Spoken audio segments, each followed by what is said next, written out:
Long days, pleasant nights, and welcome to Kingslingers, a Doof Media podcast series journeying through Stephen King's Dark Tower.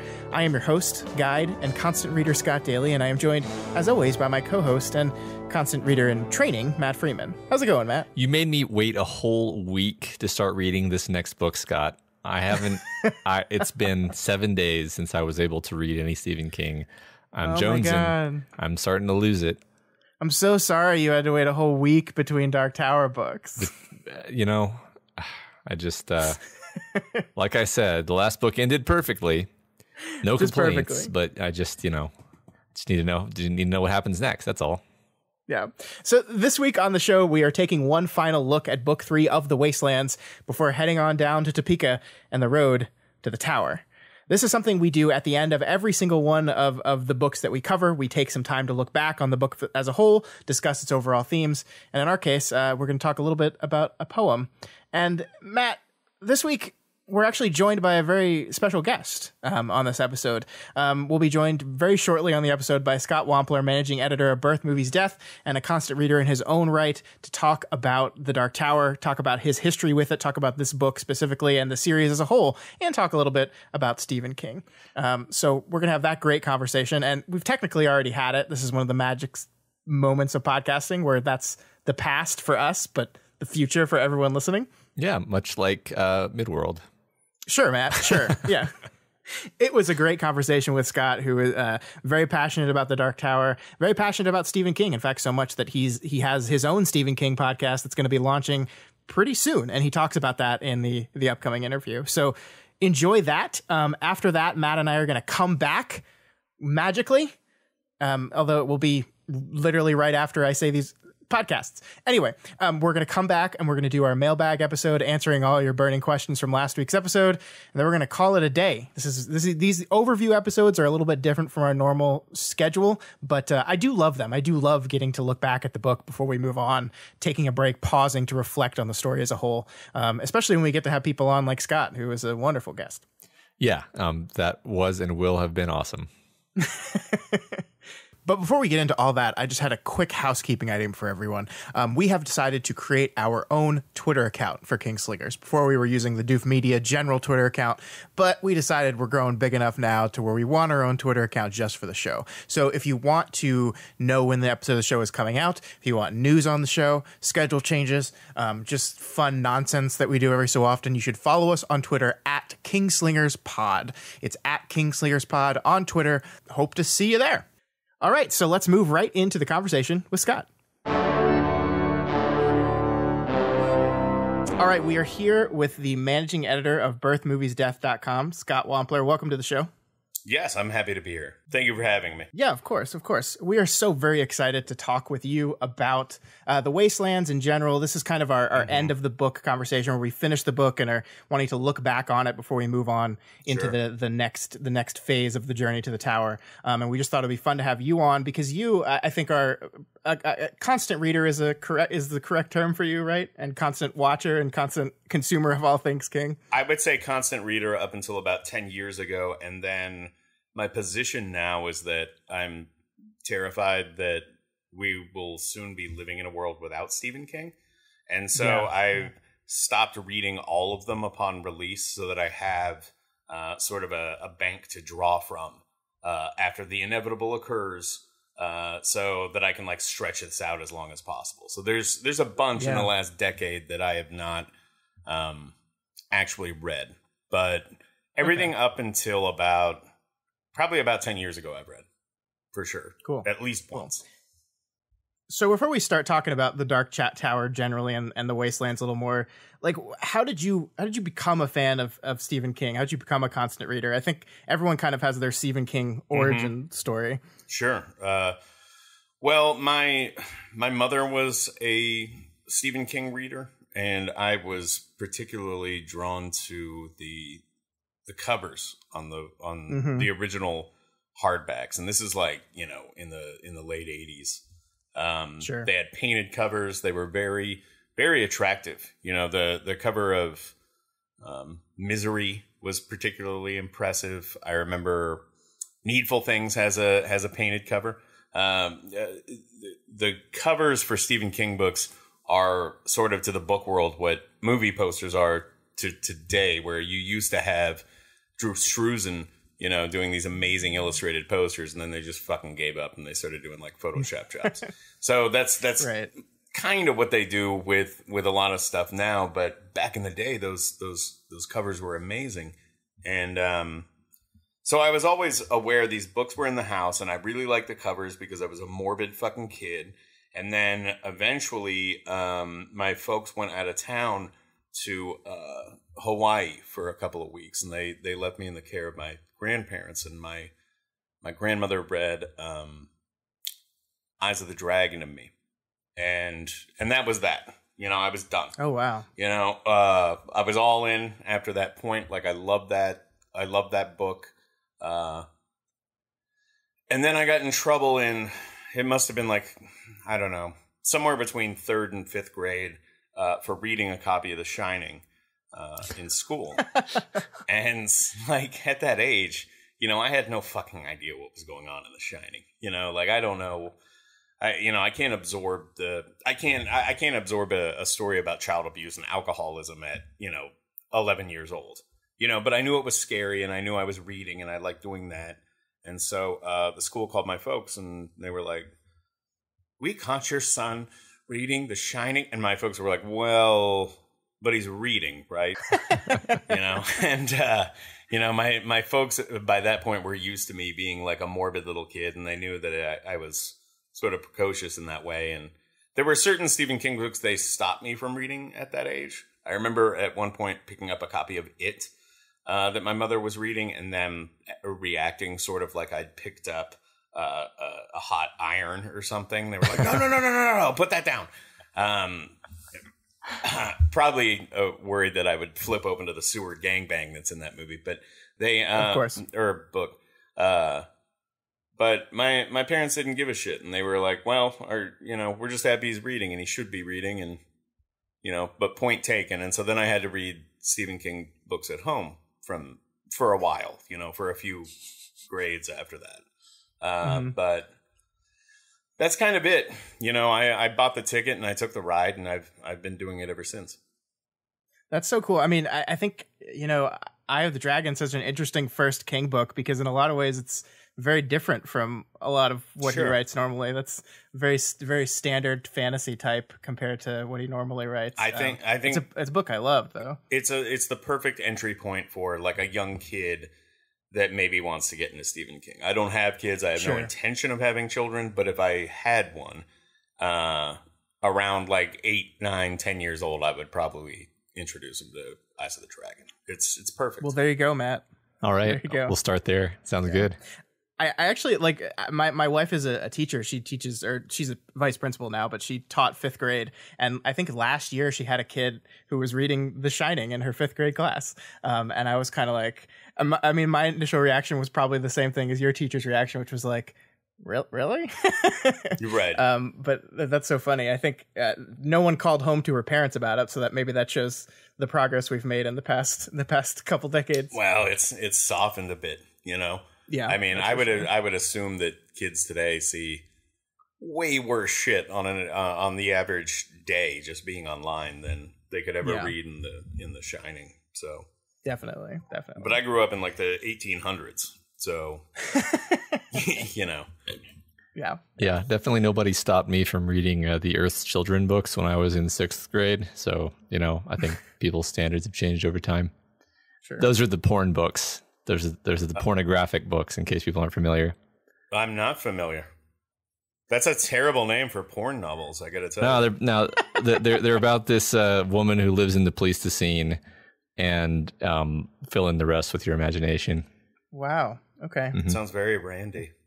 Yeah. Oh, yes. All right. So kind of talking about Dark Tower itself, like when did you first, like you said, your journey through King was through some of his earlier work. Did you find Dark Tower relatively soon in that journey, or was it a little bit later? Like, had the books all been completed by the time you started? Oh, absolutely fucking not. Like, like I said, my mom had all the Stephen King books, she had a collection of them. And once I got old enough to where I was pulling them down off the shelf and reading them, she had the trade paperback of Drawing of the Three in there, which, God, I wish I still had that copy of it. But I kept pulling it off the shelf and looking at it and couldn't understand, based on, what was written on the back of it and just flipping through it, like what it even was. It clearly was not like of a piece with the rest of King's bibliography, but I didn't really know what to make of it. And eventually I asked her, like, what is this? And she said, you wouldn't like that. And I said, why not? And she said, it's not like the other ones. It's not like scary. And I said, well, what is it about? She said, it's about a cowboy. And I was like, what the fuck? Like, this, like, I don't want to read about a cowboy. And I'd put it back on the shelf. And that went on for a couple of years.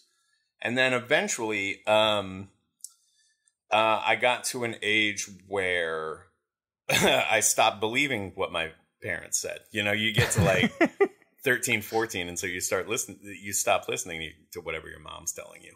And I'm like, there's like a lobster monster in here, and there's a picture of it, and I don't know what this lady is talking about, but like I want to invest. Like I don't know what the cowboy is doing with this, but like I want to get involved.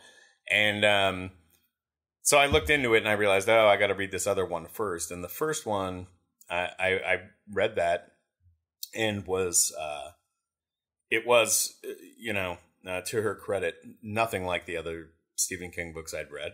But I was fascinated by the world that the gunslinger built. And I blew through that thing very, very quickly, probably in a couple of days.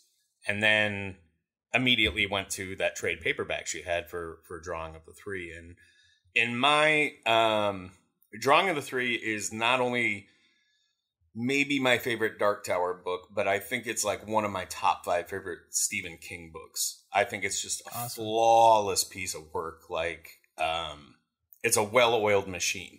It's doing a million things, and somehow doing them within 400 pages and just, really knocking it out of the park. And, by the time I was done with Drawing of the Three, I was a Dark Tower fan. And then, then I was a lifelong fan. That's great. I think, when I talk to a lot of people that really love this series, I think there's a lot of dislike for the very first book, for The Gunslinger, because it is so different. I mean, not only is it different from Stephen King and his normal writing, but it's different from the rest of the Dark Tower as well. Like I think he kind of, the Dark Tower or the Gunslinger as a novel was kind of an experiment, I guess, or him writing in a different kind of style. And he definitely shifted back to, I think Drawing of the Three is, to me, a quintessential Stephen King book. I think it is everything that makes his writing phenomenal in this wonderful package. I totally agree with you, but it is very unique from the Gunslinger and the type of writing, the style of writing that he tried in that book. Well, when he wrote The Gunslinger, he started that when he was 19 years old, and he set out to make his own Lord of the Rings. And I think what's remarkable about that novel in retrospect is that here you have a guy who would ultimately become an icon of, not only horror, but American literature.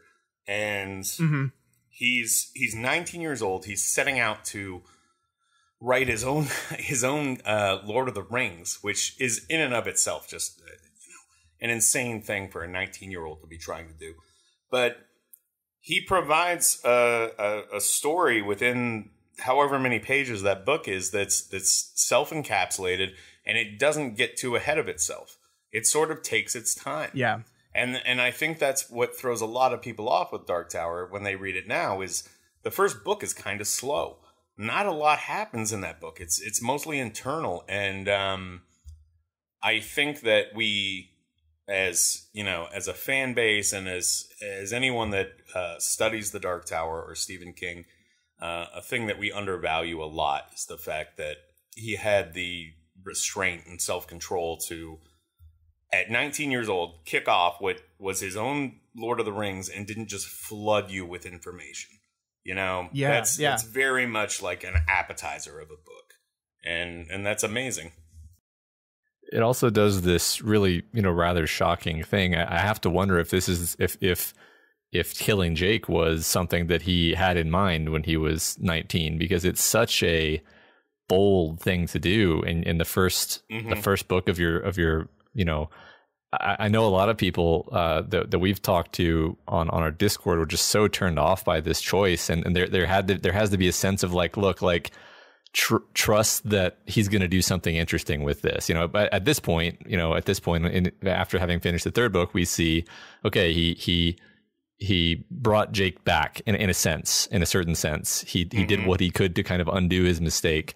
There's a lot of ambiguity and complexity around that, but the point is, wow, man, he's really kind of making a big ask of us that he had the hero of our epic, make this shocking choice. It's really just, again, I wonder if do you know if that particular choice was something that he had in mind even when he was a little tyke? As far as I know, that was always how it was supposed to end. I don't. Wow.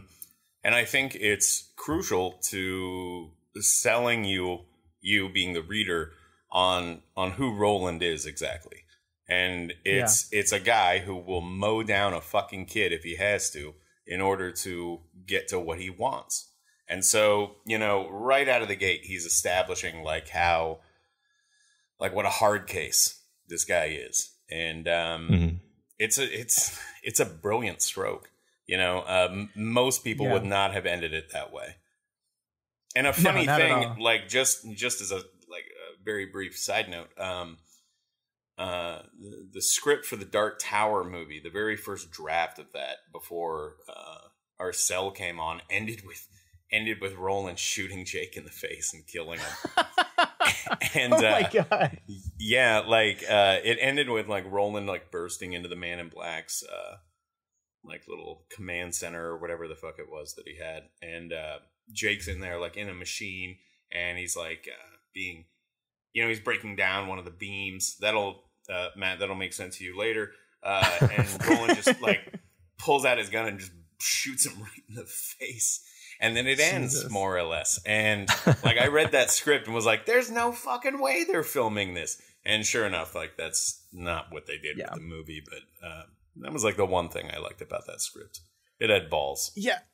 The crazy thing with me is the first time I read The Gunslinger, I was a much younger kid, and I was just so fully sold on Roland as a person that I really didn't blink. I really didn't blink at him shooting or him letting Jake die. I was just yeah, okay. I mean, that's what he's got to do. This is my badass cowboy hero, man. I love him. That's what he's got to do. And this run through now at 34 years old with Matt, I did affect me on an emotional level I wasn't quite expecting, because I was yeah, that's pretty, when you think about it, that's pretty fucking awful. And I think that's been one of the joys of revisiting the series with this kind of close analytical lens, is that I'm really feeling things that I was too young to feel the first time I read them. Totally. Yeah.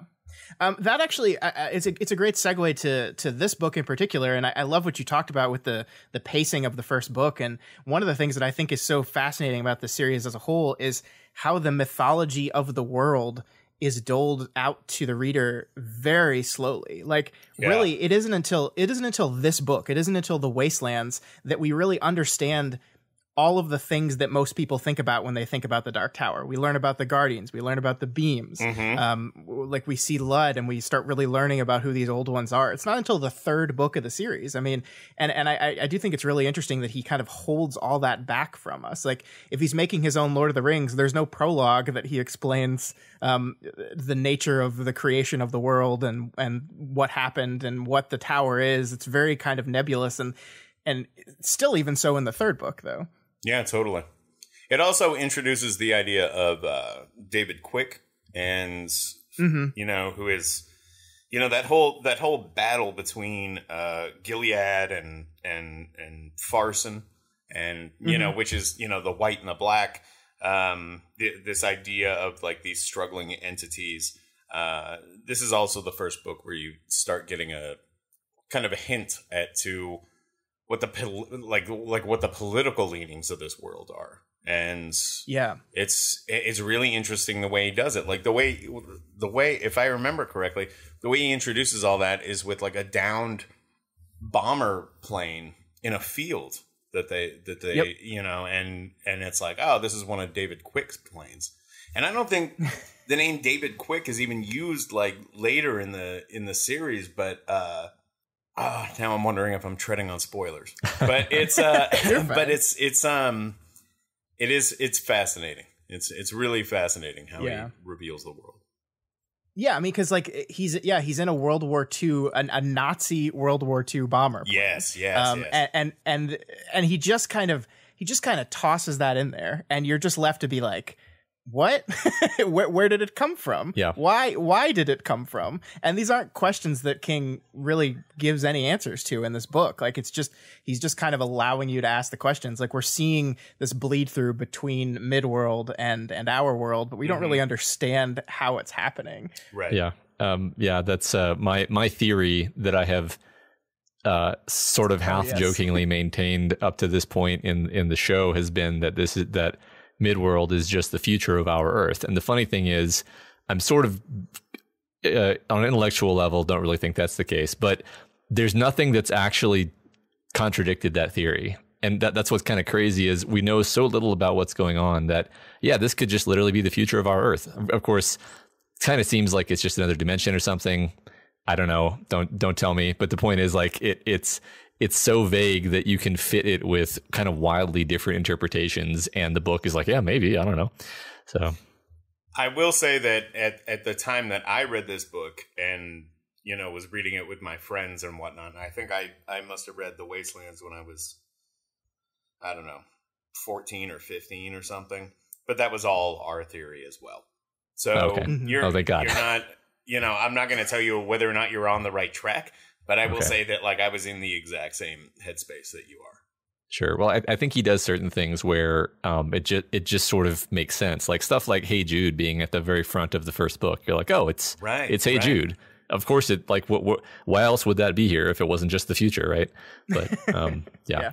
Unless, like, do you have a, like, I'm curious, like, what your alternate theory is, though. Like, if it's not future Earth, then how else could Hey Jude be there?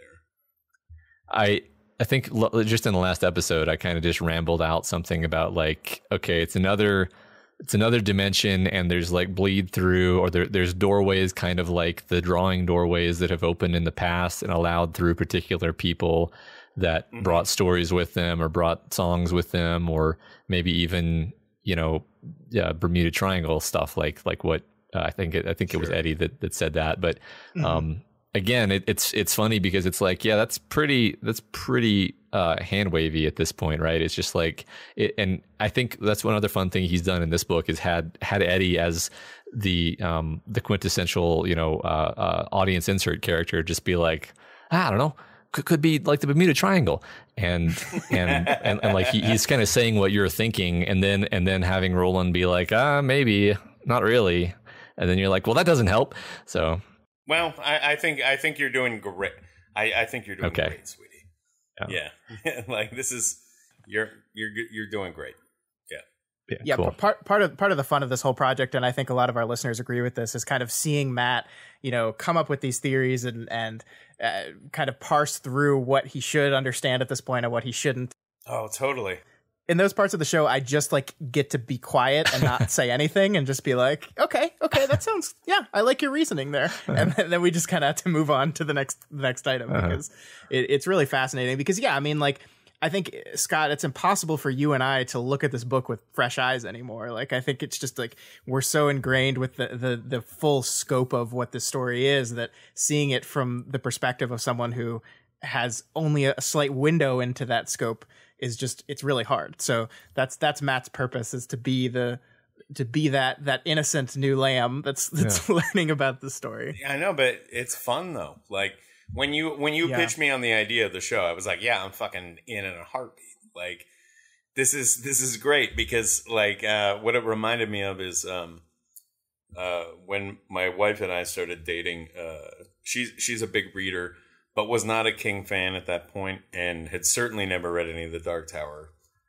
books. And eventually I convinced her, some would say bullied, into reading the books.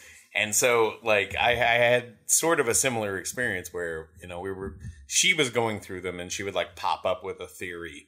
Just, you know, like, she'd be off in a corner reading for a while and then come over and be like, so here's what I think is going on. You know, and, you know, every time she was, like, extremely wrong. But it was, like, super entertaining to hear, like, you know, somebody working through the thought process of it and seeing the gears turning in their mind. So this is a fantastic idea for a podcast for sure.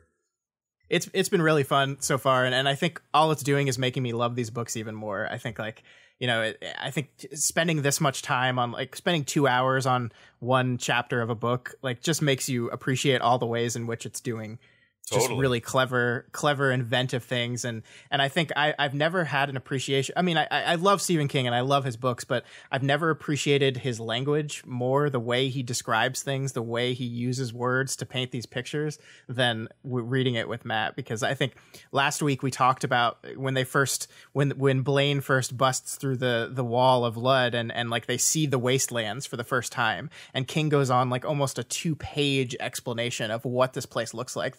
The haunting, disgusting, like monstrous lands filled with these creatures that are almost indescribable. Yeah. And it's just beautiful writing. And I always knew I loved Stephen King and I always knew I loved his writing, but like it's just amazing seeing his way with words. I don't think he gets enough credit for like his prose sometimes. I think people are like, oh, he's got good stories and he's got good characters. I don't think his prose gets as much credit as it should.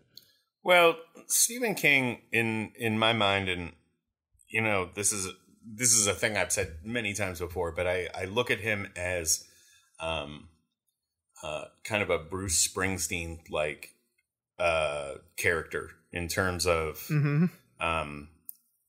horror. He's very blue collar.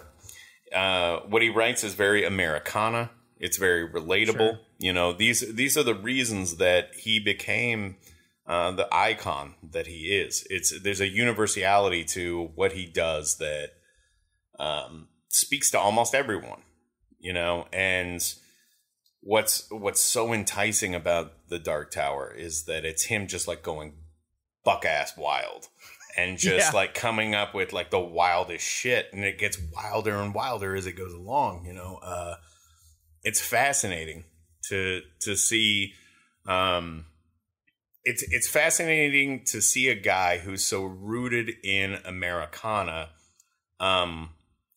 doing world building, which is what he's doing throughout The Dark Tower. You know, and from the minute it starts until the minute it ends, it is a fully realized world. And he has such a firm grasp on it, you know, and some of the details are, you know, more interesting than others. You know, it's not flawless, but it adds up to like an experience that's it's singular to me. I think I'll just say it out loud. I think Dark Tower is better than Lord of the Rings. If the Dark Tower and Lord of the Rings got in a Thunderdome, I'm putting my money on Dark Tower. It's just way more interesting, man. Come on, dude. Yeah, I'm inclined to agree with that, although I do love Lord of the Rings. One of the things that Matt has been doing, I think I told him at the very beginning of the show that Stephen King wanted this to be his Lord of the Rings. And one thing that Matt's been very good at picking up is all the Lord of the Ring references that are in these novels, either intentional or just Matt's kind of connecting dots that maybe even Stephen King wasn't aware he was connecting. But it's been a lot of fun. I think one of the first ones, Matt, that you did was in the Gunslinger. Oh, what's his name? I forgot his name. Brandon. No, that's not his name. No, he's Bilbo. No, sorry, the redheaded guy in the desert. That Roland meets, like the guy he meets in the desert that he tells the story of Tull about, whose name I really should know at this point, but I've totally forgotten. Anyway, Matt compared him to Tom Bombadil in Lord of the Rings, and I was like, huh, okay. And like I'd never considered it that way before, but well, his name is Brown. Yes, there. Thank you. Yeah, that's it. I mean, that's like Smith. It is. But I think his role, like, his role as in the story, like he's the person that Roland like runs into and he tells him a story, and he's kind of weird and mysterious. He's kind of mysteriously magical. He has an animal companion. He lives by a source of water. He has a characteristic color. He's like inexplicably immune from the decay around him. All right, you changed my mind. Yeah, there you go. You did it, Matt. It's all in there. You're right. You're right. I think the Wastelands does. I mean, we've been joking about this. The Wastelands has a lot of Lord of the Rings references. I mean, like throughout most of the early part of the book, as they're like approaching the city of Lud, Eddie is getting more and more excited because he's like, we're going to get to the city and we're going to meet the elves of the city and they're going to like feed us and prepare us for our quest. And he's totally wrong, of course, because I think what King is very cleverly doing is taking some of the Lord of the Rings concepts, but then Stephen Kingifying them so that the city is not filled with these wonderful elves. It's filled with these two factions that are warring against each other. One of them that the book directly contributes or directly compares to orcs, rather. It's really fun. I mean, I had never approached the story in that way, like that. Okay, let's look at Lord of the Rings and look at the ways he's making allusions to that and the ways he isn't. And Matt's been having a fun time with it, and it's really fun to see. The TikTok man is Saruman. Discovered that last week. It's also timely to think about because the two warring factions in Lud are the pubes and the grays. Which, what are those if not boomers and millennials? Yep, exactly. It's very timely. Right, because now the millennials are old too, so yeah. Sure. It's timely in a lot of ways because one of the things that Matt and I talked about throughout the book that we hadn't done is the title of the story is a reference to T.S. Eliot's The Wasteland, his epic poem that he wrote. And the book makes so many allusions to that poem again and again and again. And I think Matt and I promised our listeners before we left that we were going to read that poem and come back with some amazing things we learned about it. I don't know. I definitely read it or I listened to it. I don't know if I'm not good at poetry. I'm terrible at poetry. I can't understand poetry. And we've said this before, but I mean, the thing that is fitting about The Wastelands is it was written about a post-pandemic world, like after the Spanish flu. That's what it was about. The world after the Spanish flu killed more people than World War I did. Right. And I think that's very timely for our world right now. But I love that the poem is King's interpretation of that poem placed in his world, in which Lud is this wasteland of like we see the titular wastelands at the end of the book, but really throughout all of the story, we've seen wastelands everywhere. Mm-hmm. Yeah. Midworld is a wasteland at this point in the chronology of like Roland's life at the very least, and the history of Midworld. It's like, it's shocking that anything is still working in Lud. At least I think about I don't have a copy of it in front of me, but I think that the Wastelands, I think the line from that King starts with in the foreword is I will show you fear and a handful of dust. I think about that all the fucking time. Like that line is so good. It is. And man, you talk about timely again. Like, it's like a post. That line is like a sequel to Ozymandias or something. Mm-hmm. Yeah, totally. Like it's so like like Doom. I love it. Yeah, mm-hmm. That's the interesting thing about the poem is like you listen to it and it makes you think about and feel 100,000 different things, and then you finish it and you're like sort of overwhelmed and there's like too much to process, which is sort of actually how the book leaves you. I mean, we went through the book, at a slow pace and we talked about it, and so I've been able to process it, but like the book is also throwing a lot at you. It's throwing a lot of references at you, which is something that the Wastelands, the poem, does. There's a ton of references that you don't get. Like unless you're already a PhD in English literature or something, you're just like, or speak German. Or speak German. Yeah. You're just like, yep, I'm sure I'm sure that's something from Greek mythology or whatever, but this book is doing a very similar thing. Actually, that's one thing we commented on a bit, is how referential this book is. Like Jake with his, just in Jake's parts, there's just tons of like references to literature in various ways. When he goes to the bookstore, especially, it's just chock full of them. And a lot of them, like, maybe 20% of those references, I'm like, yes, I read that in high school. And then the rest, I'm like, I know that is a book. But I don't get it, Right. Sure. One of the things that I thought, and we're revisiting a conversation we had at the end of the Drawing of the Three, but I like the Drawing of the Three. To me, the parts that took place in our world, Matt and I commented on this, was like all the humans in New York City felt like either terrible people or miserable people. Yep. And I it's so fascinating because like part of that makes it seem like, okay, we're going to take these people from this miserable world where everyone's unhappy, and we're going to pull them into Midworld, the world of exciting adventure. This is the world, like, they're going to go on this quest, this exciting quest. They're going to get out of their regular shitty life where every human being either sucks. The only people that are happy are monsters, and the people that are miserable are not that much better. And then we come to the Wastelands, which is the start of this epic quest. And this place sucks too. Yeah. I mean, it's so interesting that like that I think there's a lot that he wants us to see in modern day in 1991 rather, New York City and modern day America, and see how we can connect the dots, how easy it would be able to go from New York City of today to the people that live in Lud as a city. I find that fascinating. Totally. Right. Yeah. It's the George Washington Bridge, right? Right. Yeah. It's the future. Sure, Matt. So I guess I kind of want to talk about our characters a little bit here, because I think, first of all, Jake joins the Quartet proper in this book and spends a lot of time, and we meet Oy, the most wonderful fifth member of the Quartet ever.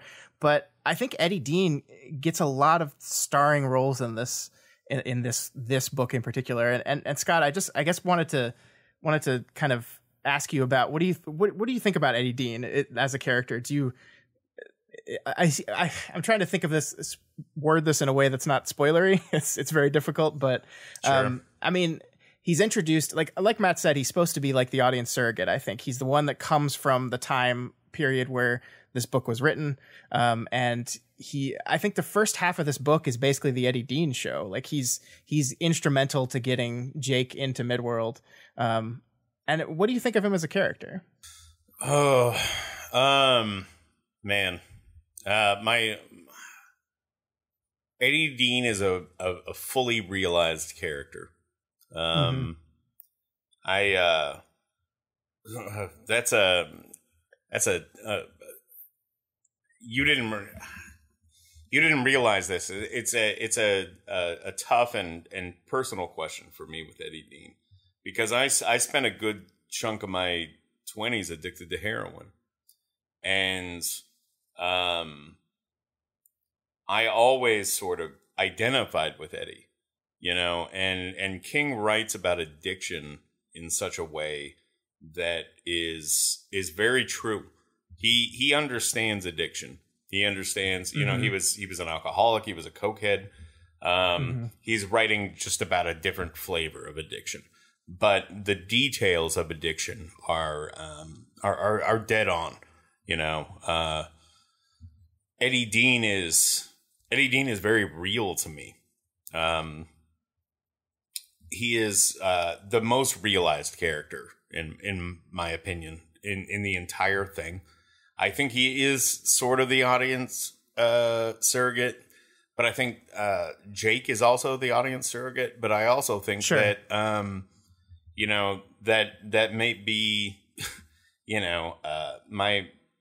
my white experience talking. I think that someone who's black would have might identify with Susanna more or Detta Walker.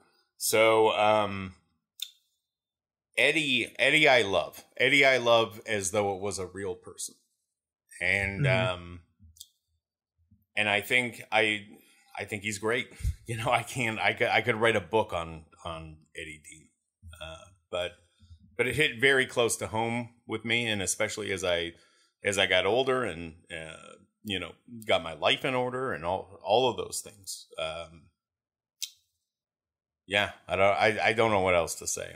Sure, no, I appreciate that perspective, because I think that's you know, something that Matt and I talked about, that King has a very close and personal understanding of addiction, and that's how he crafted this character. I think that comes right off the page, but sure. It's also something that I don't have any personal experience with, so it's all speculation for me.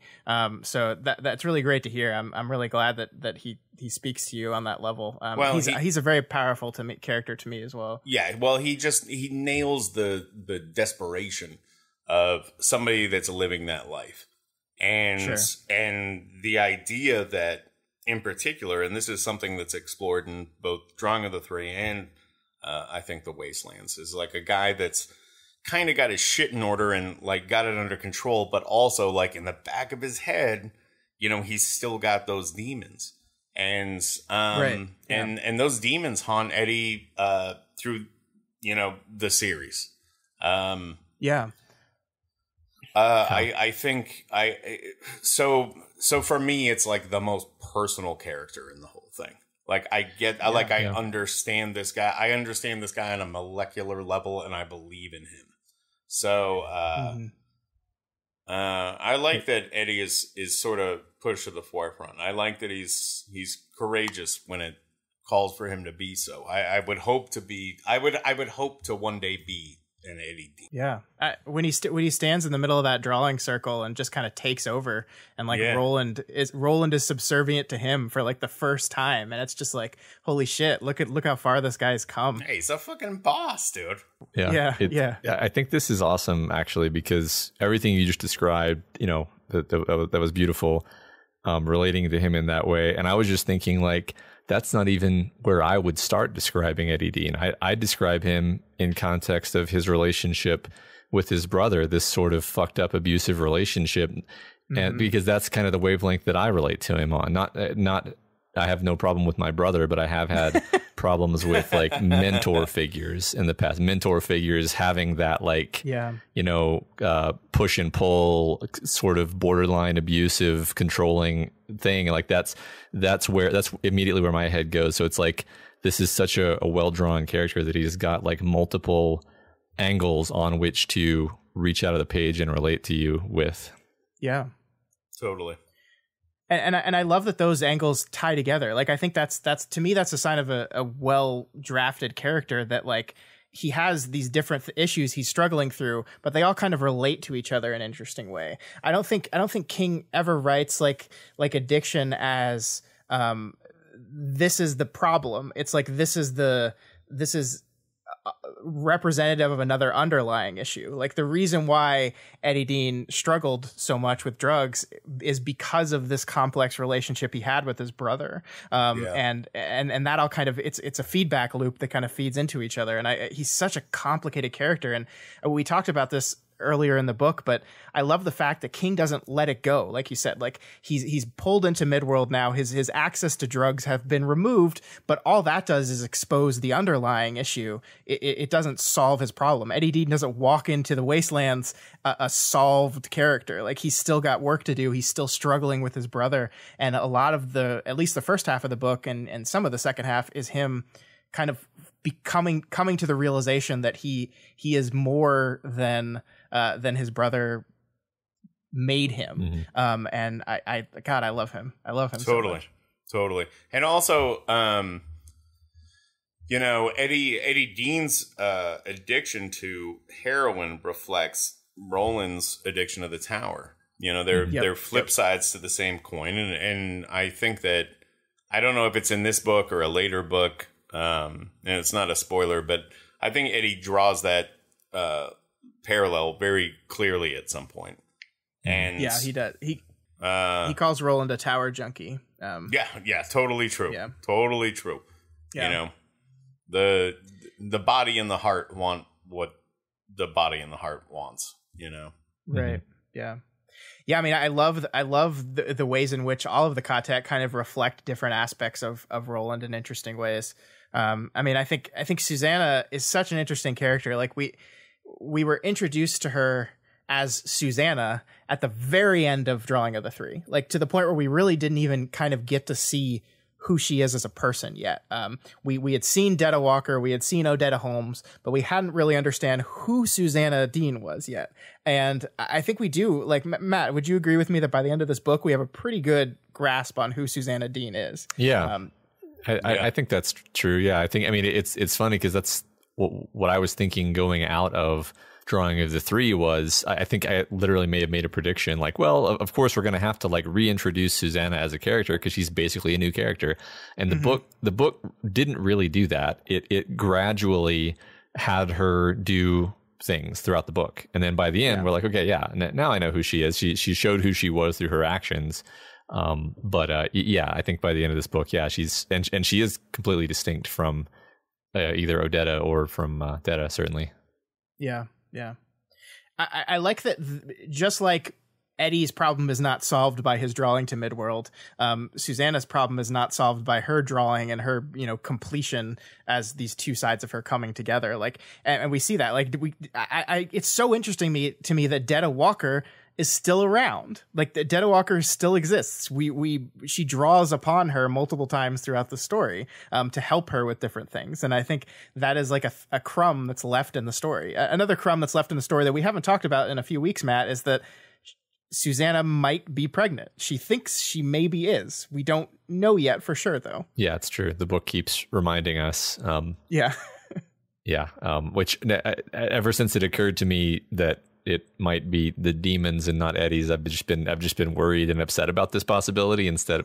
But I guess it's somewhat worrying either way, right? Yeah. I don't know. I love that. Like, you're absolutely right. I think the book kind of wants you to worry about that, but it doesn't let you off the hook ever. There's no point after Susanna says, "Oh, I'm a bit late. Certainly I couldn't be pregnant or anything." The book just kind of moves on. It's like, yeah, you just like the book ends and that question isn't answered. Yeah. So you just kind of have to sit with that going into the next one, which is a really cool thing that King does, I think. Yeah.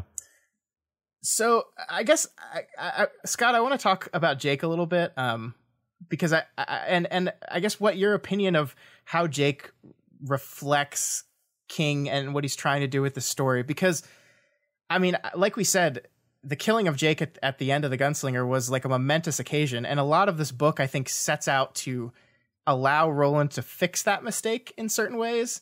But also he does in that he saves Jake's life. Like, he gets opportunities and saves Jake's life. But the book leaves me with this idea that if it comes down to it, he'll still do it again, though. I was wondering what your thoughts on that were. No, I think that's true. I think at this point in the story that Roland is in a headspace where he'll sacrifice anyone to get to the tower. I think that there's a little bit of board repositioning happening in this novel where King realizes that he kind of needs Jake as a character to ultimately see out whatever the grand plan is for the Dark Tower as a franchise, as a series. Yeah, sure. So I think he's sort of, I think there's an element of King sort of rewriting himself here. Like, maybe he realizes he boxed himself into a corner on the first one, so he's undoing that, but he still makes it work, and he does it in a really entertaining way. And he also uses Jake as sort of a delivery method for a number of literary references, especially as they pertain to Calvin Tower and the bookstore, the Mind, and all that. He's setting up a sort of an inroad for people who are more literary minded. That's That's maybe that's sort of Jake's touch. Maybe Jake is your touchstone character on that. Whereas former drug addicts, like myself, are more likely to identify with Eddie. You know, I think it's sure. I think it's very clever what he does with Jake. Yeah. And Jake is a great character. I don't typically like children in, well, I don't like children in general, but I particularly don't like kids in a lot of Stephen King stuff because he writes them as uber precocious. Yeah, he does. He's about as good at writing kids as he is at writing sex scenes, which is not that great. You know, God love him, but come on. Yeah. And so I think that Jake is a delivery method for a lot of things. But he's a successful character, and he's a character you want to see, you know, make it to the tower with Roland. And I think that all the shit he does with Jake's parents, I mean, you know, he's using it as an opportunity to comment on, you know, modern media, like through Jake's father, because he's like a fucking, what is he, like a network TV producer or something. Yep. But also his parents are rich, and so they live on the West Side, and like there's a richness to this character that is, well, it's on par with Eddie Dean or Susanna Walker or whoever else, you know. I don't know what else to say except he's a fully realized character, and I love Jake. Yeah, I think that was one of my biggest surprises walking into this book was how, you know, we cut away from this fantastical fantasy adventure in Midworld to following this kid around New York City, and rather than being bored, I was like completely into that. I just plowed through the whole Jake POV section in New York City in like a single go. I thought it was some of the best stuff in the book, actually, which is really weird because it's mostly very down to earth stuff. It's like, okay, there's a kid wondering if he's gone insane. He realizes that he wrote this weird poem, and then he runs out of his class. Like it's just, I don't know. It's just so well executed, right? It's just I don't know. I find all of the characters, you know, all the main cast in this book to be completely lovable in their own ways, and I'm sure nothing bad will happen to any of them. No, they're Matt, fine, dude. They're fine. You don't have to worry. It's not like Roland's had a quartet before that he doesn't have anymore or anything, right? No, nothing bad has ever happened. Yeah. They're all gonna get to the top of that tower with Roland.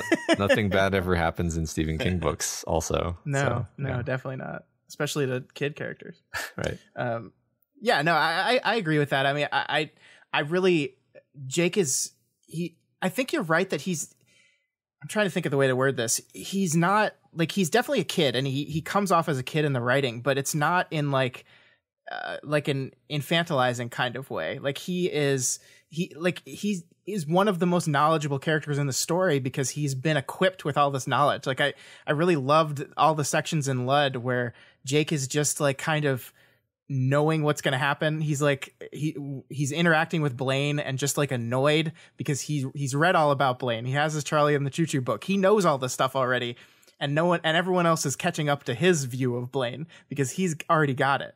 And it's such an interesting, like it's the role that the book has given him is so fascinating in that regard. And I mean, I love that, like when he gets captured by what's his name, Matt? I forgot. TikTok Man. The orc. Yeah. Thank you. When he gets captured there, he's scared for himself, but I love that he never doubts that Roland is coming for him, which you think maybe he would, because his experience with Roland in the past has been, dude lets me fall down a freaking crevice because he doesn't care about me.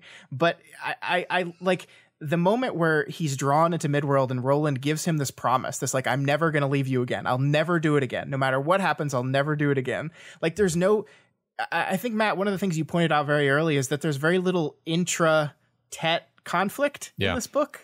like they don't really fight amongst themselves very often. Yeah. Nope. And I think that's really unique in fiction, because like if I'm a writer, I'm thinking like, oh, how much conflict can I mine from this group kind of fighting each other and splintering along weak axis? But they bicker sometimes, and they call each other out on shit, but they almost always come right back together after those moments. And I think that's really unique and interesting. And I think Jake is a perfect example of that, because he could choose to hate Roland. He could choose to mistrust Roland. He could choose to assume the worst in Roland, but he never does. Mm-hmm. It's a good point. Yeah, I think he's meant to represent a certain kind of pure goodness and purity. Mm-hmm. I mean, I think we noticed like he has this really profound interaction with the white, whatever that is exactly, that nobody else really has that level of connection with whatever this positive force is. And and of course he risks his life to save the raccoon dog, which no one else cares about at all. And whereas in Roland made the exact opposite choice with a human child. So it's just sort of an example of showing who he is and how he's distinct from Roland, and how hopefully this is going to cause some kind of change in Roland. We hope, as the readers, we're sort of on. I think it was fun in the discussion thread. I think the question last week was something like would Roland make that choice again? And like half of the answers were yeah, totally, and half of the answers were yeah, totally, but he'd feel bad about it. And yeah, like I think Jake, without a character like Jake serving this role, Roland doesn't get any better. Is kind of the way I see this.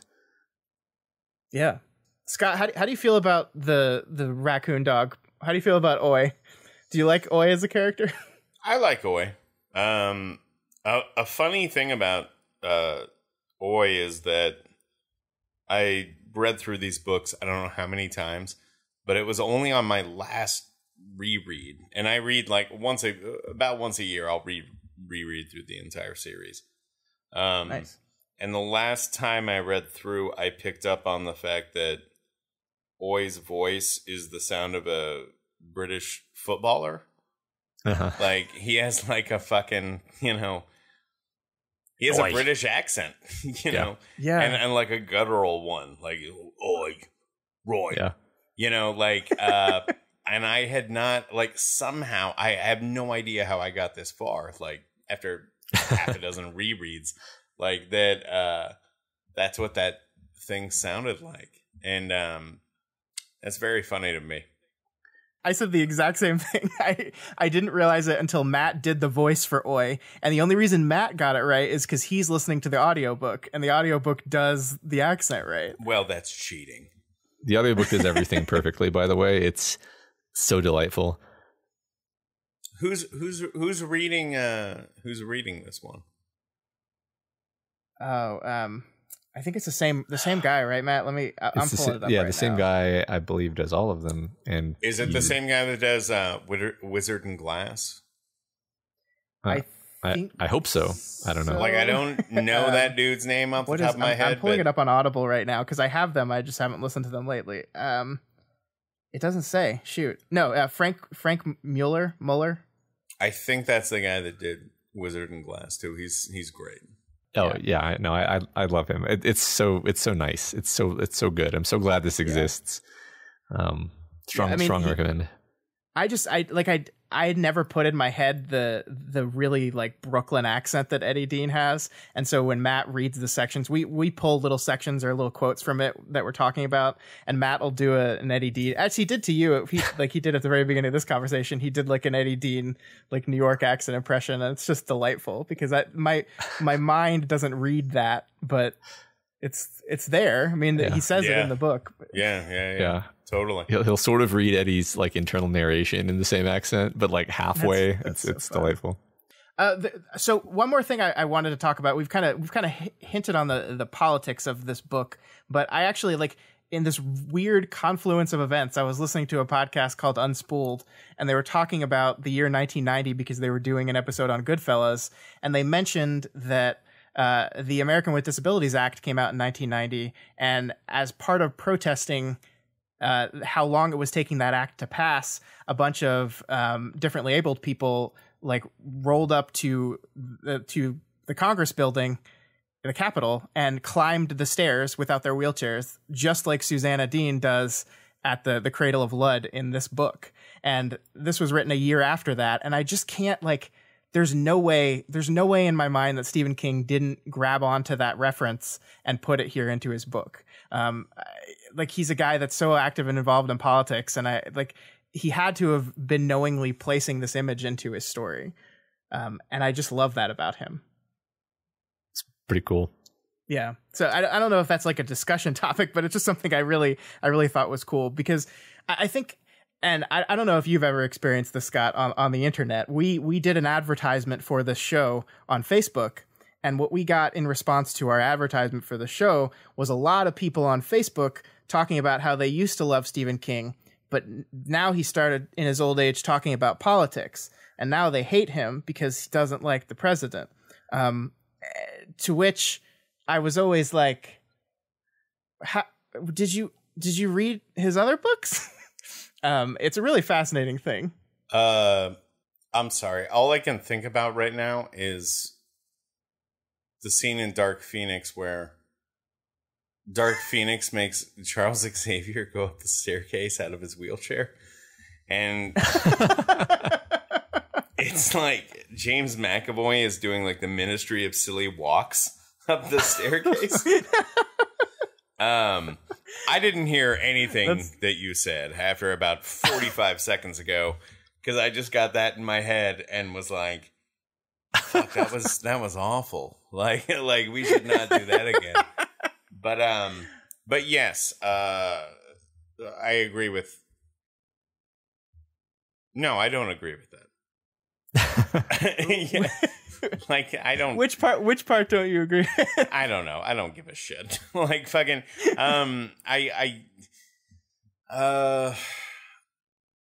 Stephen King has always been a political writer.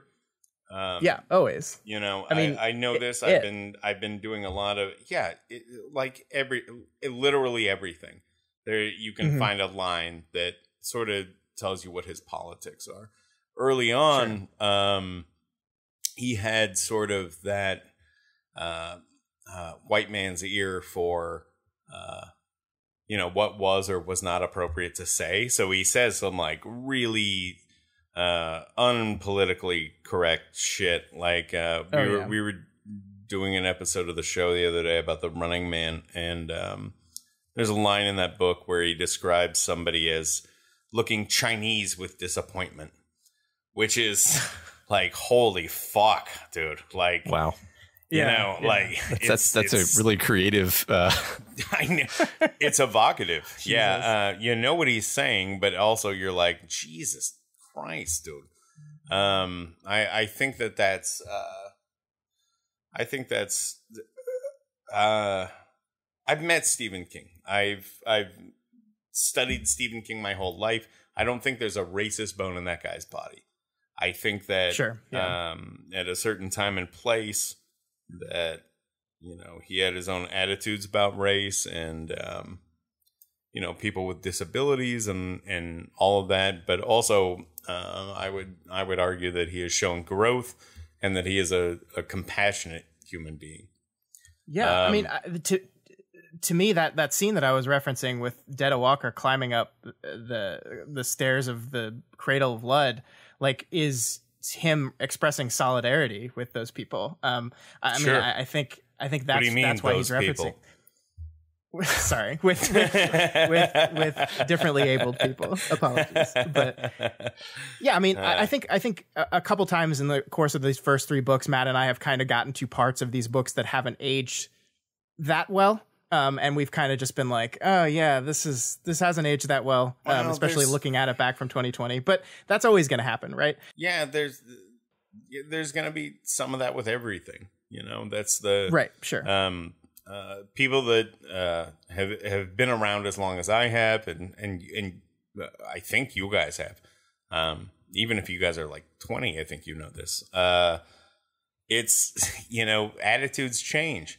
It doesn't matter. Sure. I think it matters less what your opinions were, say 20, 30 years ago versus what they are now. Like, you either grow and you show like respect, and you understand that like what is right and wrong to say and to joke about, or you don't.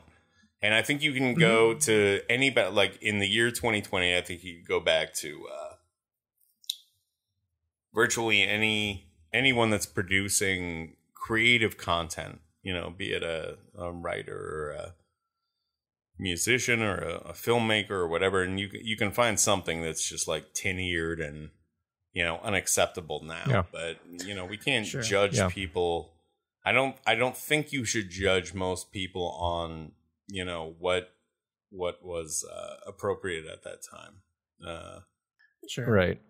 It's where you are now, really. Unless it's like just obvious bullshit and you're just like a piece of shit. But I don't honestly believe that.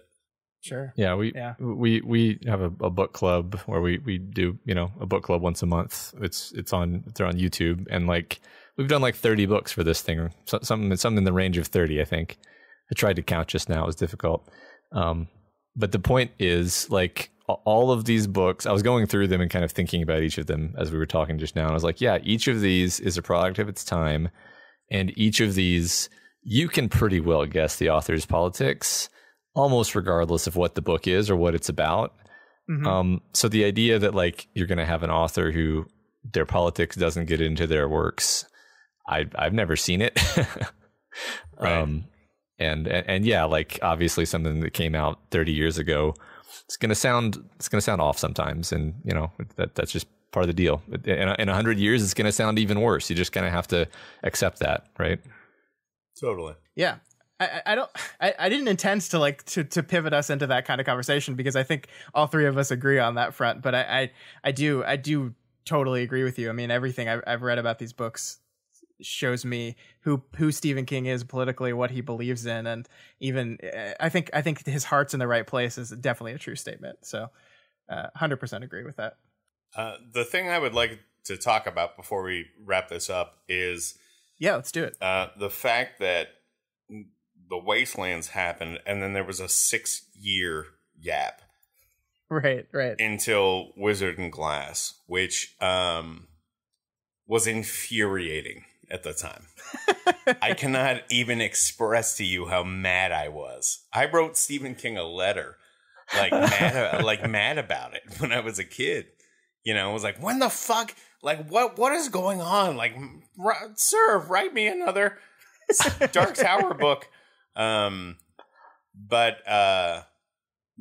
Because I won't be around for the Wizard and Glass discussion, I just want to tell a brief story that I had read the first 3 Dark Tower books over and over and over again, and in fact, that's why I've read The Wastelands more than any other book in this series.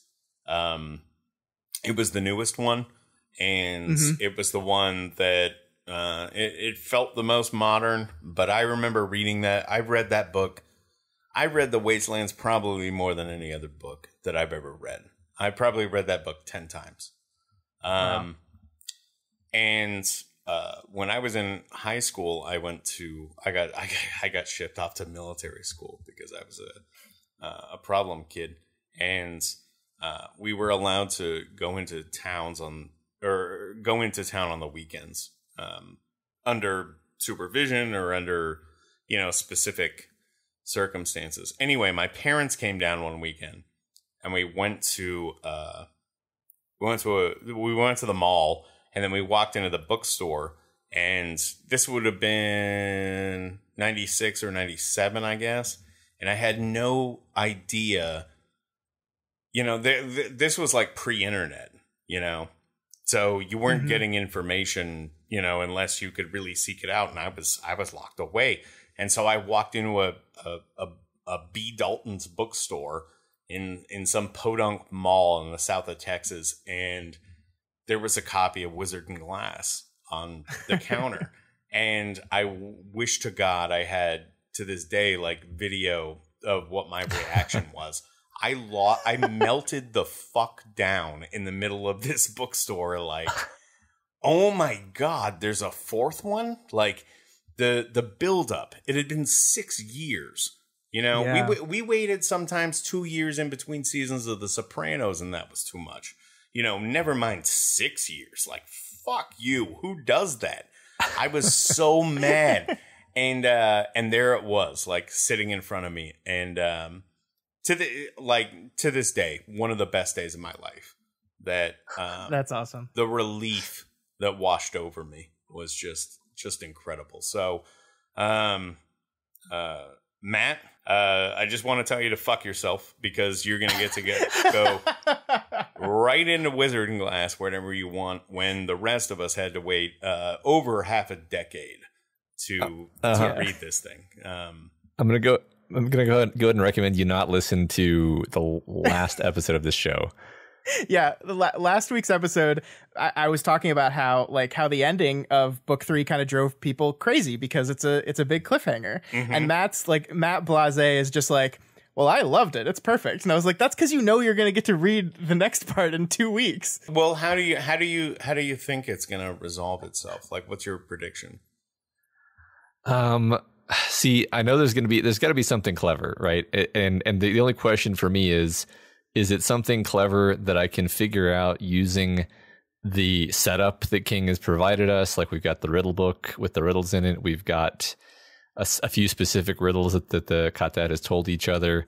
Are these specific elements going to come into play? I also have a galaxy brain thought, like maybe Oy is going to be like asked a riddle by Blaine and not be able to answer it because he's a raccoon. And that's going to be a problem. but then the other side is like, maybe I just don't have the information that I need to solve it yet, which I mean would be mildly disappointing, just because it's like you like to imagine that your author has planned everything out ahead of time. But there is the fact that he stopped the book here and then didn't release the next ones for 6 years, which suggests that maybe King also didn't know how he was going to get him out of it. So yeah, I don't know. I don't know exactly. I don't have any like clever specific predictions. But I'm pretty jazzed to find out, obviously. Scott, do you think he satisfies it? Like, do you think he plays fair in the resolution of this? Yes, absolutely. Okay. 100%. Okay. I'm curious. Everyone's got it's like a turning point in the whole story. So it's, you know. Yeah, definitely. But I think I can't wait till we get to that moment and we kind of get to break down what I think are what he did to lead us to this conclusion of this part of the story. I didn't expect it. I'll say that. I definitely didn't guess it. That's for sure. So if Matt had if you came with your prediction set and were like, this is how it happens, and you hit it on the head, I would have been very impressed. It is sort of exciting. Like if you just say, Matt, you actually have all the pieces that you need to guess it, then I'll spend more time thinking about it. You kind of do, but it's from an angle that I would be surprised if somebody came up with, and I don't think it has to do with being clever. I think it's just, I just don't think you'd ever see that coming, and so that. They don't ask Blaine. Go ahead. Sorry, I was going to say they don't ask Blaine, what do I have in my pocket, like Bilbo Baggins. They do not ask Blaine. Oh, Bilbo Baggins. That'd be pretty good though. And also the other thing I want to say is that when I was 15 or whatever I was when I read Wizardinglass, I didn't like it and I was really mad. Just like very mad about that book. In retrospect, I think it's one of the best books in the series. And I think. Yeah, go ahead. I think I would call it my favorite, and I'm kind of very curious to see Matt's take on it. Cool, because I do know that your opinion or your old opinion is one that was shared by a lot of people. A lot of people don't like that book or were disappointed by that book or are disappointed by that book. You gotta take it in context. That's the thing. Right. On its own, I understand why it's like so frustrating. But it's one of the best written books that King has ever written. Just beautiful from top to bottom. And also the full weight of it doesn't really hit you until you've read the whole thing. And then you look back on it and it's like, oh, fuck. Yeah. Okay. I get it now. Like let's put it this way. It's the most important book in the entire series. All right. Yeah. Expectations set. Good. Yeah, I want you to have those expectations. You won't agree. You're not going to agree with me for a long time, and that's okay. But eventually, I will prove to be correct. You'll see. All right. Cool. I'll look back upon this conversation and smile at your wisdom in about a year. Yeah. Cool. All right. That's all I had to talk about today. Thanks again, Scott, for coming on. I know the reason we invited you on, besides just the fact that you're a big Stephen King fan, was you're starting a new podcast, right? It's a new Stephen King podcast, and I just wanted to give you the opportunity to talk about that for a little bit. Allegedly, we're launching this week. Okay. It is. There's some disagreement on what day. It might be Wednesday. It might be Friday. I can't really talk about the concept of the show, which is very specific. That's okay. But the guests we've got on are it's crazy. We have approached a number of people like, well, here's what the show is and here's how it works. Do you want in? And almost to a person, everyone is really excited about it. It's got a really cool hook to it, and we're talking to. I think I can say just to give an example of the level of guest we're working at. I think our pilot episode is the. Kumail Nanjiani is the guest, and yeah, he's a fucking delight. That guy, it's a love letter to Stephen King, but it's also a love letter to Stephen King fans, and I think that people who are at any level of or wherever they are on the spectrum of Stephen King expertise are going to be really excited about it. And I'm extremely excited to just have it out there so I can talk about it openly and stop playing this bullshit. Like, I can't talk about it yet game. It's fucking stupid. And I don't like it, but that's the nature of the business. So, but you think it's going to be out this week? So where is there? I guess people can follow you on Twitter, maybe to see. Like, I'm assuming you'll tweet it when the episode has dropped. Yeah, follow me at Scott Wampler BMD, all one word, obviously, but also follow the show at Kingcast 19. Some people already figured out what the at was, and so we have like 6 followers at this point somehow. But yes, at Kingcast 19. Sign up for that, and I promise you will not be disappointed. I am very excited for that.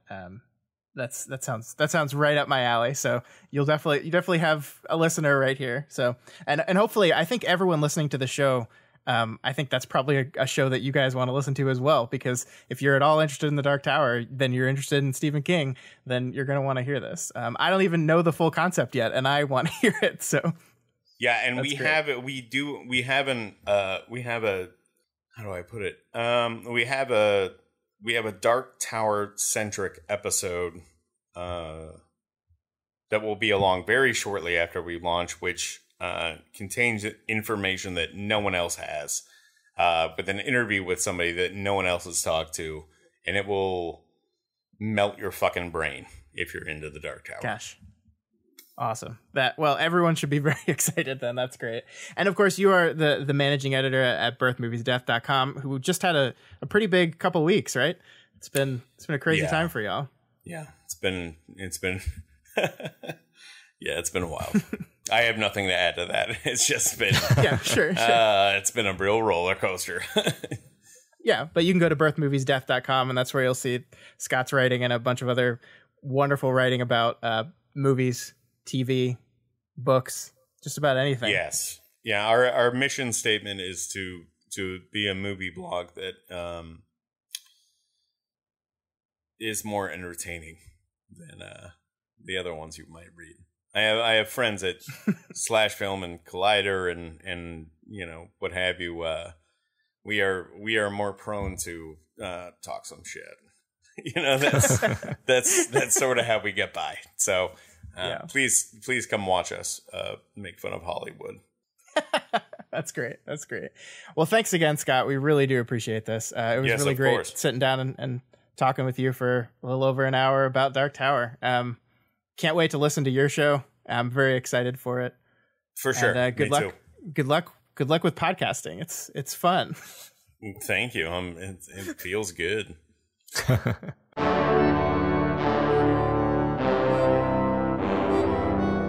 All right, so that was it for our conversation. Thanks again to Scott Wampler from BMD for taking the time to come chat with us. Matt, it's time to answer some burning questions from our audience. Can't wait.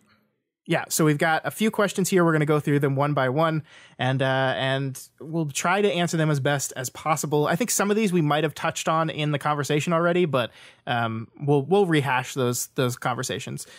First, we have Sarah Penguin, who asks, for Matt specifically, what was the most unexpected thing that happened in this book? Well, I think in a sense it was that Jake comes back, because I really thought like Jake's dead. Like that was the bold, daring thing King did, was he killed off the kid.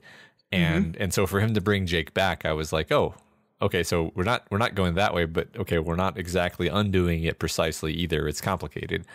And I think just the fact that we take a hard right turn into Jake's head for, a big chunk of the book, that was a big surprise to me. Yeah, no, I totally, I think the first time I read it, that was a pretty big surprise. I mean, I think the thing that was most surprising to me the first time I read it was probably all the Blaine stuff. Like, I just didn't, like, I think you talked about how there's like a demon train, and it's not really a demon train, but it is a demon train. It's very different. It's very unexpected. And I did not expect like the main antagonist of the story to be a computer inside a train. Well, I think a literal Deus Ex Machina, as someone pointed out in the comments last week. Yes, great job on that one. I mean, certainly the fact that like suddenly there's a whole bunch of AIs in this story was also surprising. But most surprising thing would be Jake. Yeah. And Sarah asks a question of me specifically: what were you most excited for Matt to reach and the most difficult to keep quiet about? I think I have to answer Oi there. As like, I think I kind of said this at the time, but I think meeting the fifth member of this quartet and then kind of having to like be like, is it a member of the quartet or not? Like, I think that was pretty difficult for me at times. Just seeing everything complete was very hard for me. I think the ways in which the Jake chapter plays off later in the book was tough as well. That was really tough for me to keep a lid on as we got to them, because I'm like, you're seeing all these connections as you're going through it again, and I'm like, Matt, it's right there. Didn't you? And like, I want to point you in the right direction, but I want to like be straight with you as well. Sure. So. Yeah, I mean, it's fun to watch the person make connections, but in my opinion, it's also fun to watch them just like completely whiff. So, in my opinion, anyway. Yeah, definitely. Next question was from Subpar Assassin. They said, "What do you think actually happened to create the Wastelands if it wasn't nuclear war?" So, I mean, I think I said last time something about the quote, which I am once again going to say, I think it was Arthur C. Clarke, sufficiently advanced technology is indistinguishable from magic. So either it was some sort of future tech that went beyond kind of our conception of what technology can do into the realm of magic that broke a hole in reality and broke apart the space-time continuum and broke, so almost like think like Doom, where you've like broken a hole into like the hell dimension, or the same basic idea except just magic and forget the technology slant. That's my current feelings. Yeah, I think that makes sense. I mean, I can't really answer this question, but I like that. I think it's I love Blaine's reaction, which was it's worse, right? Yeah. Like it's like was it nuclear weapons? No, it's worse. Yeah. Like it's kind of creepy. But yeah, I mean, I can't really go into that, but I like your answer. I like your answer a lot. All right, next up we have X Das Nouveau, who says, how do you cope with dated sci-fi concepts in the Tower Quest or otherwise? I remember thinking a lot about the rotation antenna of Shardik, as well as atomic batteries, for example. Concepts that were thinkable in times of the work's creation, but where science walked another way and is unlikely to go back. Sometimes those concepts are used deliberately, like in the Fallout series, but other times they're not. I find these highly amusing. Yeah, I mean, I think it's fun. Like, I think Matt and we joked about the ridiculousness of the computers under Lud and how like ridiculous and not like that it would be at all in reality these days. But I mean, I think that's just part of the fun of reading books from years ago, right? I mean, I don't know, how do I cope with it? It's just like I just kind of shrug it off as the same way when I watch Star Trek or the original series and see like the absurdity of their idea of the modern technology. It's just like, oh, that's silly. Yeah, right. I mean, I love hard sci-fi. I love like people who have PhDs who then go on to write science fiction books. I also love sci-fi that has concepts that make no sense and are impossible, because those books are usually trying to explore something about humanity using these sci-fi conceits. And I don't really care how the AI train works. I get it. It's an AI train. It's falling apart. It's going insane. It's what it represents and how it functions in the story that matters to me. So I love it all. I love science fiction, everything about it. So yeah, it works for me. Yeah, no, I agree with that for sure. Yeah, I mean, it's just like it's always going to be the way, right? You're just going to have to shrug at some of this stuff, and I think everyone has a different level, like a different level at which their suspension of disbelief gets messed with. So I can definitely see people look at this stuff and just be like, it would never be this way. I can't get over that. I don't have that problem. No. Though, so. Well, I think the level at which mine would be messed with is only if the author has like explicitly set up a thing to work away and then contradict that and then have that just be a mistake. You know, then you're like, oh, okay, you just messed up, right? But King hasn't done that here. The most classic example of this problem to me is like the Star Wars series and the Star Trek series in different ways. Like, because in Star Wars you have the movies that are supposed to take place after the prequels having much more dated looking technology than the prequels do. Like all those ships are like sleek and shiny and you can make arguments. So it's like, well, this is what happened after the fall of the Empire or fall of the Republic, but it just doesn't work. I think, but you just gotta, I just kind of gotta hand wave away that stuff. Like it's just, that's just, them's the breaks, right? It's just. Sure. Right. I mean, there's all sorts of stuff. Like anytime you have faster than light travel, there's all sorts of other consequences that you would have to deal with that they never deal with in any of these stories. And it's because they just want to pretend that we have a magical thing that gets us between planets really quickly. And you just have to accept that.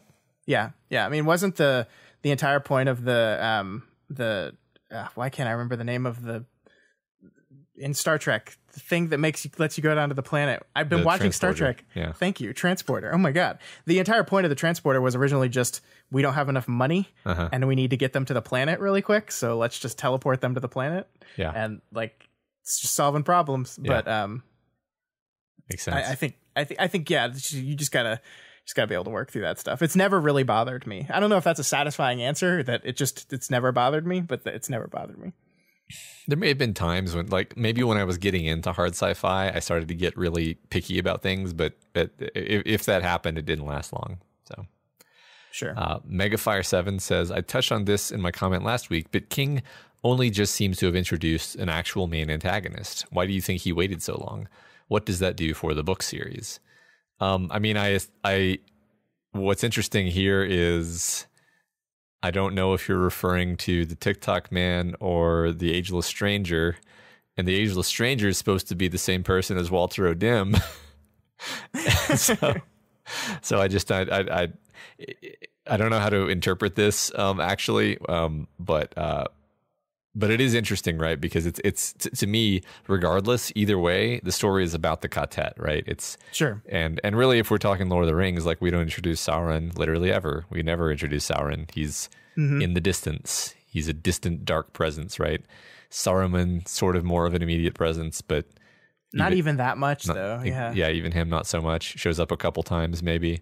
So I think a big epic story like this, you don't end up needing or having like a kind of immediate, in the moment, big antagonist. Maybe this book will have that. I'm just saying I get it if it doesn't have that.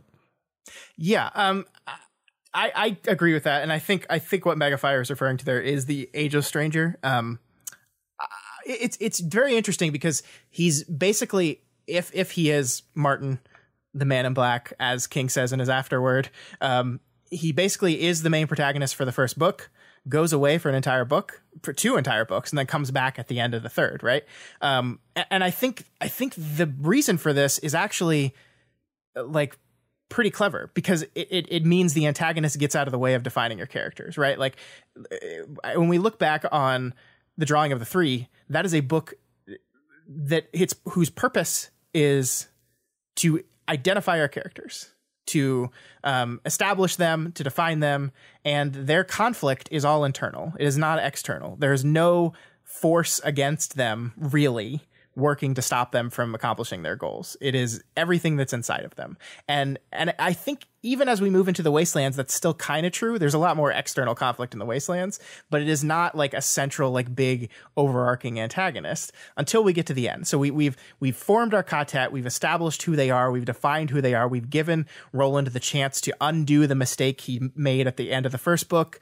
And now we've gotten them all together, crossed a liminal threshold onto their quest while boarding the train. And now we introduce our bad guy. This is the person that seemingly is going to be standing in the way of them accomplishing their objective. And to me, that's just kind of a clever way of controlling what your focus is on. We want to care just about the quartet and learning who they are. And it's not until that happens that we introduce the person that's going to stop this newly formed group from getting where they want to go. Yeah, I like it. Cool. Next, we have LR Raider, who says, Wizard and Glass hype? Yes. Yes. Absolutely. We talked about this a little bit with Scott, but Wizard and Glass is my favorite book in the series for a lot of reasons that we'll get into as we go through it. So I am very excited for Matt to get into it. It's also a fairly contentious book in the series. I mean, I think if I'm being honest with you, Matt, from here on out, there's a lot of complex feelings about the books. Some people love Wizard and Glass the most. Some people think it's the worst. Some people, and I think that sentiment will carry through all of the next ones. So we're in a weird spot right now. We're moving on to a different era of the story a little bit, and it's an interesting place to be, because I mean, there is 6 years between this book and Wizard and Glass, and then the next 3 after that come very fast after each other. So I think 2001 and 2002 and 2003, the last 3 books are written and come out within 2 years. So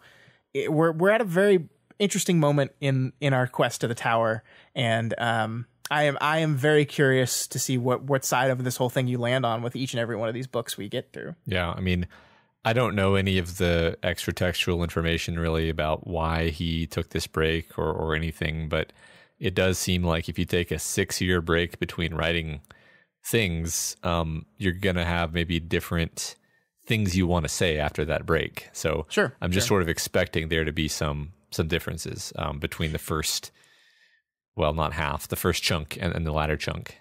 Yeah, I mean, I think at the end of the day, when we look at this series as a whole, we're going to see a person who wrote the first words of the story when they were 19 years old, and a person who wrote the last words of their story when they were in their 40s, closer to 50s, I think, actually, King was, and as he wrapped up the story.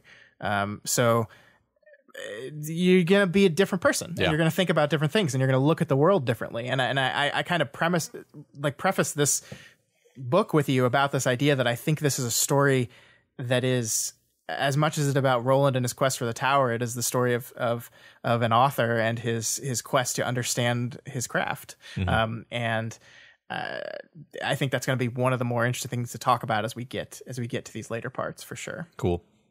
Excited about that. All right. Question Margot asks, basically says, just one for your musings, referring to me, Matt.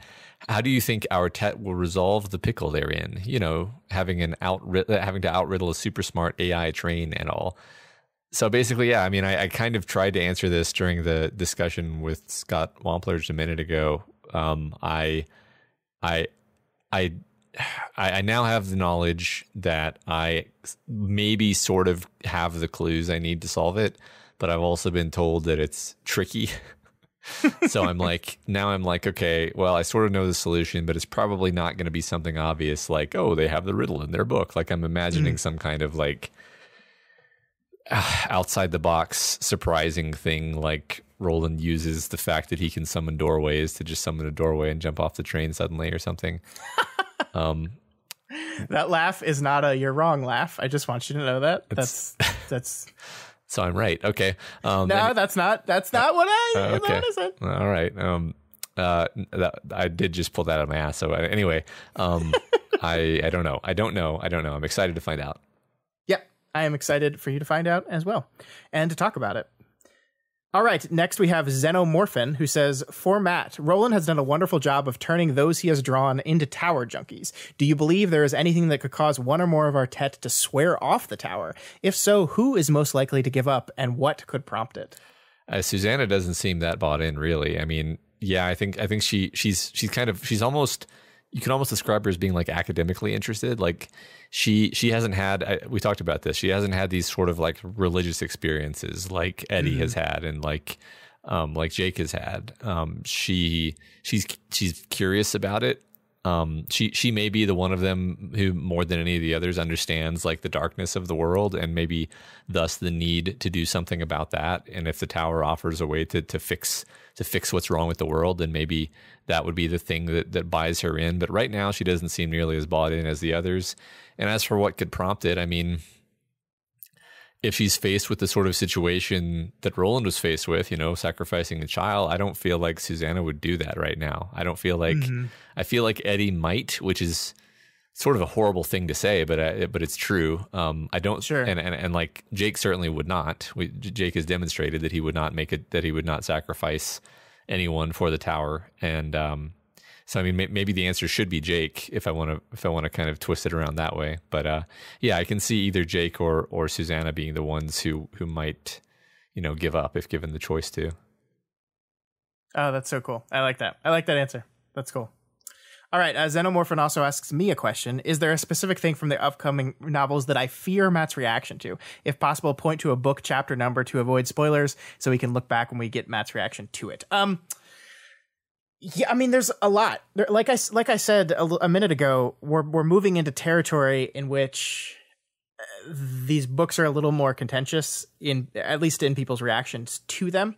And so, yeah, there's stuff like, honestly, if I'm being honest with myself, Matt, I was worried what your reaction to these books were going to be from the beginning, because I trust that I have relatively good taste, and I trust that I know your taste as well. And I felt like this book would be to your tastes, but I didn't know for sure. And so I was always nervous, like going in. And I think I've had conversations with you where I was just like, hey, are you liking it? like don't bullshit me. Like, are you liking it? Uh-huh.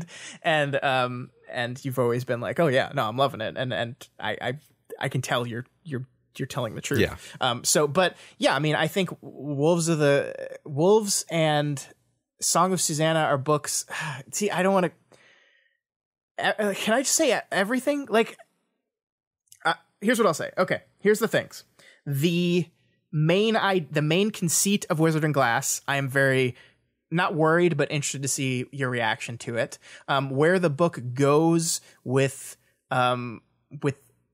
the latter half of the series with Wolves, with Song, and with the Dark Tower itself, where the story goes and what ways in which the story pivots. The ending, I'm very nervous / interested to see your reaction to it. There's so many things. Like, it's very difficult to answer this. I can't give you like chapter numbers, because I didn't research it enough to give you chapter numbers, like, just being honest here. But yeah, I mean, I think I think there's a lot of opportunities in these next books for you maybe to not be quite as gung-ho in love with the series as you have been so far. And I'm interested to see if that becomes the case or not. Like, I don't think it will. Like, I think even the shifts, you're the type of reader that even the shifts in the story that are unexpected and weird that a lot of people didn't like, I think you will appreciate them for their unexpectedness and their weirdness, even if they're not maybe as fulfilling to you as a reader. So like, I'm not like worried you're just going to be like, oh, these books suck actually. I am just interested to see, what your reaction to it is. Sure. Yeah, I'm not a good enough actor to pretend that I'm liking something. So all of the gushing about this book that I've been doing has obviously been because I've been enjoying these books a tremendous amount. And sure, I like really weird stuff. Mm-hmm. I read a lot of books. We read so many books for the book clubs. We just read so much stuff that like I just love stuff that dares to be different and shocking and unexpected. And so you tell me like it gets weird. I'm like, great, perfect. That's what I want. If you told me like, yeah, it's a really standard fantasy story from now on, I'd be like, oh, another one of those, huh? So yeah, you tell me it's weird. I'm more excited, not less. Yeah, I mean, I think weird is. Man, I'm so worried about manipulating your expectations, and I think maybe even just saying the books are contentious maybe is manipulating your expectations a little bit. But I'm just gonna have to get over that because it's impossible to talk about them without talking about that. But yeah, I mean, if you like weird, you ain't seen nothing yet. I feel like all the stuff that I love is contentious. So, sure, do your worst, Dark Tower. All right. Next question. I will rarely comment says, more for Matt since Scott knows how the series ends. Any thoughts, feelings, or hope about the tower thus far? Do you feel addicted to it like Roland? Like what wouldn't I do to see the ending of this series? Throw a kid off of a bridge. No, wow. This is a really clever question because it's like made me realize what King has done to us and what he's doing on a metatextual level, which is to make us desperate for the conclusion of the story. Yeah. I mean, every page you turn, Roland gets closer to the tower. And so do we. But the bad things happen. Like you could have stopped before Roland let Jake die. Yeah. And he wouldn't have died. Yeah, it's like the monster at the end of this book. Exactly. So, yeah, I mean, it's fun, right? Like, I think, and I do think that's part of what King is doing here. I think there's a lot of metatextual read of these stories, and I think that's part of it for sure. Yeah, right. I mean, he's playing with writing as a metaphor, I think, or storytelling maybe. Sure. But what is the tower? I mean, what like besides we've been told its size, we've been told it's the center of all things. We've been told it has several levels, and on one level they play a weird instrument. What is the tower, Matt? I don't have any idea. I really don't. Like I just kind of take literally like, okay, it's like the hub of all the dimensions, of all the universes. And maybe we're meant to think of these as being like fictional universes. I don't know, but it's a door. Cool. It's a doorway. It's a gateway. It's a hub between worlds. That's all I know so far. Cool. All right. And that is enough for me. Cool. Next up, we have Jen R., who asks, what is the significance of the dedication? This third volume of the tale is gratefully dedicated to my son, Owen Philip King. Kef, Ka, and Katet. Do I sense some affectionate generational warfare in the background? Was Owen King 19 when this was written? Some of this I can answer very easily, which is that no, Owen King was not 19 when this book was written. He was born in 1977, so he was 14, maybe 13 going on 14, which actually puts him close to Jake in range, and possibly the age Jake was, Owen, his son, was when he was writing this book. So my interpretation of this is that a lot of what Stephen King does in this book, I think, is a result of him changing as a human being. as we mentioned with Scott, and as we mentioned again a little bit ago, that Stephen King was 19 when he wrote The Gunslinger. He was 19 when he had Roland watch a boy fall down a crevice in order to get to his quest and choose to let that happen. And since 19, Stephen King got married and had children. And I think I think that this dedication to me indicates a Stephen King who is looking back on those choices in those stories and saying, I wish I hadn't killed the kid. Mm-hmm. It's a statement. I'm still glad it happened. I don't think he would ever change the book or take it out or anything like that. It's too important to the story, but it's also just like, it's just who he is as a writer. But I think he said, now that I have children of my own and I've experienced this and I identify with Roland and I look at Jake and I see my son, I'm going to bring him back. I'm going to bring him back and I'm going to make this group whole with the resurrection of Jake Chambers. And that to me is what this dedication means. Yeah, that makes sense. I mean, I personally, having kids, feel like once you have kids, can't shut up about kids ever. Yeah. So, I mean, I think the most classic example of this is Steven Spielberg, who made Close Encounters of the Third Kind, in which the main character chooses to do that same thing, where he basically says, "Fuck you, kid. Yeah. I don't care about you. Yeah, I'm going to space. I'm going." Yeah, and I think Steven Spielberg has said publicly that had he had kids at the time of making that movie, he would not have ended it that way. Because it's just the experience of having children of your own changes. Like you imagine a character and what their choices would be in a given situation, but once you've had the child yourself, you're not imagining anymore. You're feeling it. It's not like, I wonder what a man would feel like if they chose to abandon this child versus what would it be like if I abandoned my child? Yeah. And those are two vastly different calculations. Well, it's also funny because watching Close Encounters, just as a viewer, when you're a kid or before you have kids, you're like, yeah, and then he goes to find his dream, happy ending, and then after you have kids, you're like, what a monster. I hate this guy. This actually relates very well to our Benjamin Button discussion on the Dupecast the other week. It's true.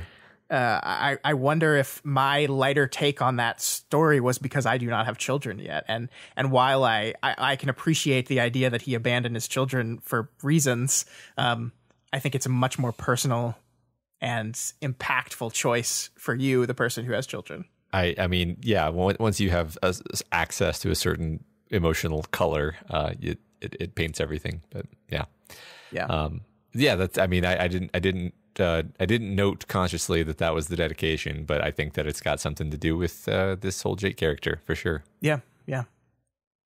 Rebecca B says, we are far enough in the series that we have pretty much seen some character growth in Roland, as well as, more obviously, the rest of the quartet.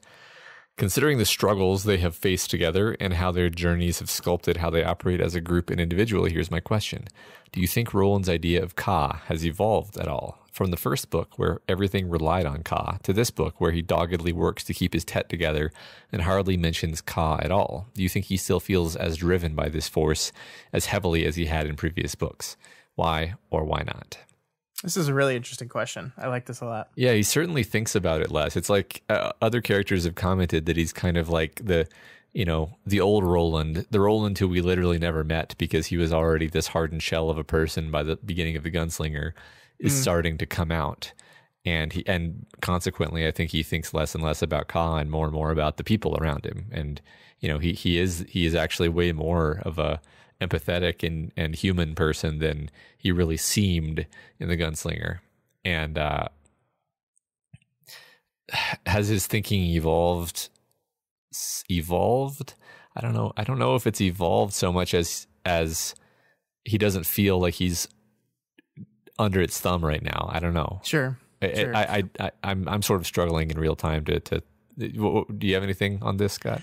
I mean, there was a great comment we got a couple weeks ago that I didn't read and I should have, where someone was kind of talking about the ways in which Ka rewards and punishes. And they had this great idea that like Jake, Roland follows Ka because like he lets Jake die because Ka wills it, right? And he immediately regrets it. And his what he gets in return is this madness that he must cure by bringing Jake back. Jake, on the other hand, when he's in the cradle of the Greys, Ka has basically put them in the same situation again, and Oi is about to die. And instead of opening the door to get Roland in there to continue on their quest, he ignores that and saves his Jake from death. And what does Ka do? It literally has a Deus Ex Machina in Blaine open the door for him. And therefore, that's like, Ka, you broke against me. You did the quote-unquote right thing, and I rewarded you, versus Jake, you did which is Roland, when he let Jake go, you did the Ka thing, and you were cursed with, you lost your fingers, you got sick, then you went insane, and you had to go through all the struggle to right it. And you still ended up with Jake, yeah. Right. And I think that's a fascinating lens to look at it on, because Jake does the right thing, but the anti-quests for the tower thing, the anti-Ka thing in protecting his group above all else. And he is rewarded for it by getting what he wanted in the first place. And it's interesting. It's like, what would Ka have done had Roland, saved Jake at that moment and carried forward? Would he lost his fingers? Would he have gotten everything he wanted anyway and been a little more whole too?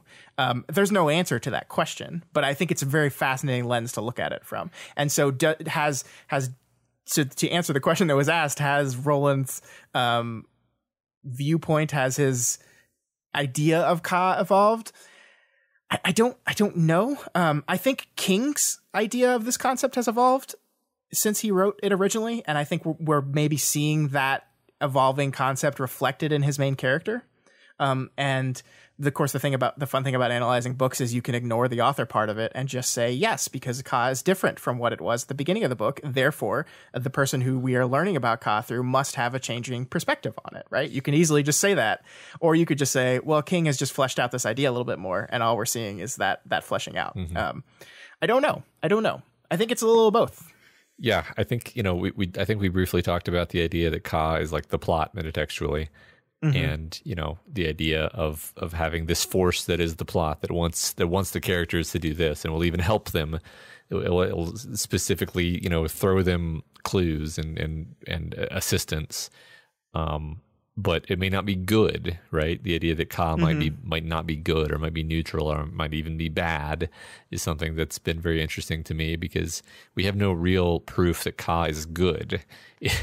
Like we don't know why Roland wants to follow it, other than, well, it's his Ka, So yeah, I mean, if we're continuing on with our metaphor, like most events in a story are not good. Right. They're actually by design bad, because that's how you create conflict and move your characters forward. So yeah, I mean, it's like we're Ka is intentionally, if Ka is storytelling, then Ka is putting characters in danger for the benefit of plot. Yeah. And yeah, that seems harsh. Like, if you knew the book you were writing was causing someone pain, would you do it? Yeah. Would you do it? I don't know. I really do like this idea of, like, if Roland had grabbed Jake and then, like, got to the end of the bridge, and then, like, the man in black has, like, twisted his ankle badly and can't run, and he's like, oh, that's all I had to do. That would be interesting. Yeah. It's a real fascinating idea. And I'm sorry I'm not crediting that to the person who wrote that comment. It's something I read a couple weeks ago, and it stuck in my brain, and I wanted to bring it up last week and forgot. So you know who you are. I'm not taking credit for that idea. Apologies for not giving you credit, but incredible insight. I love it. All right. Final question of the night, Matt. It's from a person named Scott Daly. That's me. Okay. Matt, book 4 is titled Wizard and Glass. We've already said you don't have any predictions on how the Blaine thing is solved, but do you have any predictions about what that name could possibly mean in the context of our journey? Any at all? Well, hold on. I said Roland was going to use his door powers, but wizard and glass. So, like, when I think of glass, I immediately think of a mirror, like a looking glass, which immediately brings to mind, like, through the looking glass, like through doorways to other worlds type situations. And so we may be getting more stepping between worlds in this story. Wizard, the only people who are wizards that I remember so far are, the bad guy, the man in black, him and all of his other names. I don't remember any good wizards in this story. It also kind of reminds me of Wizard of Oz. Okay. It's funny because I was gonna say like Wizard of Oz, the Emerald City, and then I was like, no, emeralds are not glass. But they look like glass. Yeah. I do feel the need to point out that it is not wizards and glass. It's just wizard and glass. It is wizard singular. Yeah. Right. I mean, maybe it literally is just referring to the Man in Black, or whatever we're going to call him. Okay. Yeah. That's all I got really. Looking glass portals, and maybe the wizard is our ageless stranger. Sounds great to me. Cool.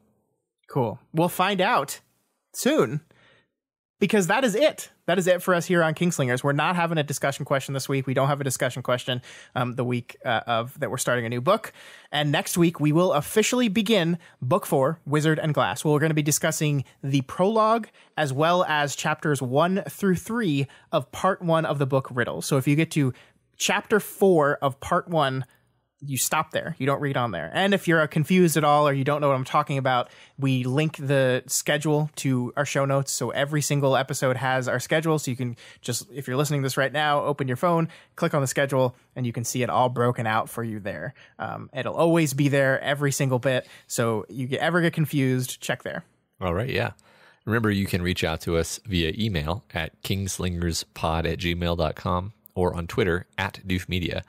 You can also head on over to reddit.com/r/doofmedia to participate in the weekly, discussion threads associated with these podcast episodes. And if you are not already subscribed to Kingslingers, we strongly recommend you do so and never miss an episode. You can find us on Apple Podcasts, Stitcher, Spotify, YouTube, Google Play, the other ones, anywhere else in the world that podcasts are found, you can find us. So do it there. That's right. If you can't find us on one of those, then tell us and we'll fix it. Mm-hmm. Yeah. And if you like our show, any of our shows, and you want to support them, consider donating to our Patreon account at patreon.com/doofmedia. If you donate to us at the $5 per month level, you get to attend the monthly bonus live streamed hangout sessions with Scott and I and some of the other doofers called Doof and Chill. This month's stream is actually coming up pretty soon, within the next, I guess, maybe a few days, depending on when this episode comes out. It'll be the week after this episode comes out. Yeah, so that'll be awesome. Scott and I just finished a podcast that seems relevant. Yeah. We just finished our We've Got Ward podcast, which was our week by week basically read through, reaction, and analysis podcast of the web serial Ward, which we loved. We highly recommend the Parahuman stories, which are Worm and Ward. We did podcasts on both of those. Great stories. We had a great time with the podcast. So if you're curious, check that out. We actually got an email about that the other day. Someone asking, "Hey, I've heard you mention you've done this format on other shows before. What were they?" And then so I got to write a nice response to that person saying, "Have you heard about the book Worm? Because it's really good. And if you like superhero fiction and the deconstruction/reconstruction of that superhero fiction, Worm is the story for you." So, we did a show on that. And so if you like us and you like stories, you'll like Worm, and then you'll like We've Got Worm, and that's the circle of books. That's true. And I mean, I love Worm enough to make Scott read it in the way that he loves The Dark Tower enough to make me read it. So that's the level on which I recommend it. I sort of can't, I can't say enough good things about it.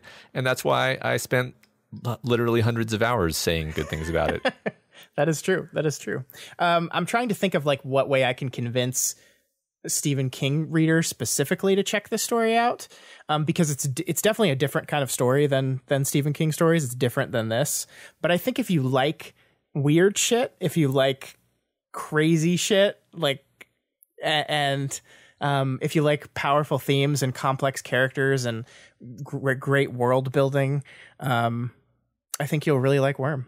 And I think all those things are things that Stephen King does really well as well. So there's my connection. I did it live. Awesome. That was a great pitch. And, special thanks to all the new folks who chose to become patrons of Doof Media in the last week. We've got Bidoofs, Godmaster Gray, Mario P, Kellen, Parallax, Benjamin J, and Galloping Computer. We've got new Doof dancers Philip G, Silverhand X, and Numerous, and new Doof warrior Reader. Welcome. Thank you so much. We really, really appreciate that, and we hope to see y'all on the Discord where we can hang out and chat about Stephen King and lots of other stuff too. Yeah, it's so great to see you guys continue to join our community. Thank you so much, and I can't wait to chat with y'all about these books. But if you cannot afford to donate with us right now, that is, of course, absolutely okay as well, especially in these crazy times. We completely understand. There are still tons of ways you can help out this podcast. We've said this before, and we'll say it again. Sharing this podcast with all your Stephen King loving friends, or, just randomly on social media, is a great way to help us out. You can also help us out by leaving a rating and a review. Our number of reviews and ratings each week continue to go up. You guys are too kind. Thank you so much for taking the time to do that. Thanks especially to this week's Spotlight review, who comes from MK McLewis, who gives us 5 stars and says, "This is a great podcast. I was reading my way through the series again when I saw this podcast on Reddit. Currently, I'm at part 2 of Wizard, and I've decided to wait for Scott and Matt to catch up. Their insights are on point and entertaining. Well worth the listen." Oh, well, we're coming. We'll be there soon. Yeah, I'm going to start listening as soon as I get off this recording, because I can't wait 5 years, Scott. I'm sorry. I think here's what I'll tell you. The place that I decided to end next week's reading, I think you will be very appreciative of where I decided to cut it off. That's what I'll say. Well, thank you. Appreciate that in advance. All right, folks. We'll see you back here next week as we begin book 4 of The Dark Tower, the longest book so far. We're going to be on book 4 all of summer, 12 episodes covering book 4, Wizard and Glass, and it begins next week. Long days and pleasant nights. And may you have twice the number.